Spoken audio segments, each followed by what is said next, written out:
নমস্কার বন্ধুরা, মাই গ্যালারিতে তোমাদের সবাইকেই স্বাগত জানাচ্ছি। তো দেখো, ঘুম থেকে উঠে চা বসিয়ে দিয়েছি, কারণ ঘুম থেকে উঠে চা না খেলে ভালো লাগে না। তো সেই জন্য তো আজকে ব্রেকফাস্টে চা রুটি হবে। তো সেই জন্য একটুখানি চা রুটিটা দেখো ব্রেকফাস্ট খেয়ে নেবো, কারণ সকাল 10:30 বাজে। তো যাই হোক, দেখো আমার টিফিন রেডি হয়ে গেছে, তো হাজব্যান্ডকেও দিয়ে দেবো আর আমিও খেয়ে নেবো, কারণ ও এসেছে। তো যাই হোক, দেখো আজকের একদম হালকা পাতলা ব্রেকফাস্ট, আর নিরামিষ দিন বোঝোই তো, বিশেষ কিছু রান্না করতে ভালো লাগছিল না। তো যাই হোক, দেখো আকাশে পেঁজা তুলোর মেঘ জমেছে, মনে হচ্ছে সত্যিই শরৎকাল।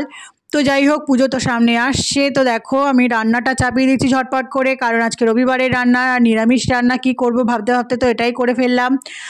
আলু, পনির আর গাজর আর একটা মতো ঝোল করে নিয়েছি ক্যাপসিকাম দিয়ে। তো এটা খেতে বেশ দারুণ লেগেছিলো। তো যাই হোক, দেখো এটাই ছিল আমার রান্না, খুব সুন্দর হয়েছিল। তো তোমাদের সঙ্গে একদিন রেসিপি শেয়ার করব অবশ্যই। তো দেখো আমার লাঞ্চ মানে রেডি হয়ে গেছে। তো কি কি দিলাম তো সেটাই তোমাদের সাথে সাজিয়ে দিচ্ছি সামনে।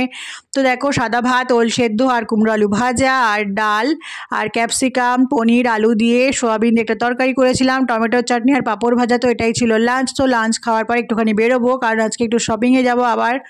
তো অল্প অল্প করে শপিং করার চেষ্টা করছি, তাহলে তাড়াতাড়ি হয়ে যাবে, কারণ পুজো তো আর বেশি বাকি নেই। তো কারা কারা শপিং করলে অবশ্যই কমেন্ট করে জানিও। তো দেখো প্রচুর ভিড় হয়েছিল আমরা যেখানে গিয়েছিলাম, তো সেটাই তোমাদের একটুখানি দেখিয়ে দিলাম, কারণ না দেখালে কি হয়। তো যাই হোক, দেখো বেশ কালেকশন ভালোই ছিল, খুব সুন্দর। তো কারা কারা শপিং করেছো, কী কী শপিং করেছো অবশ্যই কমেন্ট করে জানিও।